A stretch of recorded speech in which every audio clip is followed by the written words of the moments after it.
Hey, so this is our first live ECF campaign update. So incredibly exciting. We're incredibly fortunate to be this far in our campaign. Checking this morning, we were already over $8,500. So we're more than a third of the way through, and we've only been going for so keep pushing requests to your friends, keep talking about it, because that gets more investors. Our goal is to reach 15,000 before we launch our hard campaign on Republic. So that would mean going on the homepage and stuff like that. So the theme of today's talk that we wanted to discuss was the Keystone Pipeline leak. And this happened a few weeks ago. And we really were working on how we address this. So the Keystone Pipeline leak is exciting. It's a tragedy that really could have been prevented. And a few days before the launch of the campaign, I received a storm of emails with breaking news of the Keystone Pipeline. And I wanted to discuss this almost as a case study for the systems we are creating at Microtech. For those of you that are not aware, about 400 barrels were leaked. That's about 200,000 gallons of oil. And this isn't your normal oil that you're pumping out of pump jacks. This is what's called tar sands, or the oil sands. So they're effectively separating oil from a sandy material. And this was from Alberta, Canada. So the pipeline was over 2,100 miles long, so a lot of pipeline to monitor.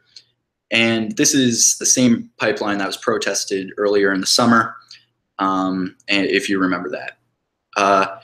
So one of the guarantees that TransCanada, they're the owner of the pipeline, said is, quote, not more than once every 7 to 11 years of the entire length of the pipeline in the United States, you won't see a leak. So, and another quote, it is estimated that spills exceeding 1,000 barrels will occur at the rate of once per century. So with this, for a few centuries now, there so far are 3 leaks that have happened in this pipeline. And so it's a horrific event, a tragedy, and it's exactly what we're aiming to prevent. Stopping these disasters before they happen is truly our mission. So some insights on this tragedy, because we want to make sense of it, and really now all we can do is react and look forward to the future. So the Keystone Pipeline was a new pipeline. It was commissioned in 2010. And so the oldest sections can only be about 7 years old. Based off of data that we collected, more than 60% of pipeline leaks are caused by corrosion, whether that's internal or external. Due to the age of the pipeline, unless there was a coating issue or a manufacturing issue, the cause of this leak is not due to corrosion. What this leaves, however, is trauma-based or upper air-based issues. So when we think about the failures here, we have mechanical failure, weld failure, damage to the pipeline from others, and earthquakes is another major one. So with seismic activity charts, we can easily rule out the earthquakes causing this. However, because they didn't have proper monitoring tools, can't really deduce any further.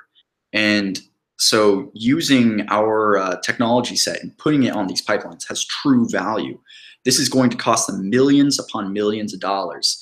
And if they would have just been subscribers for a few $1,000s a month, they could have prevented a tragedy like this.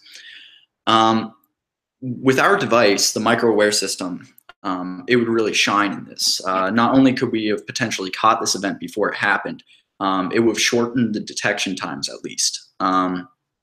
So we are still waiting for that price tag of what they're actually going to be fined, what this actually costs them. But for similar leaks, it can range anywhere from $180,000 to well over $4 million, depending on a variety of factors, whether water was affected or the like.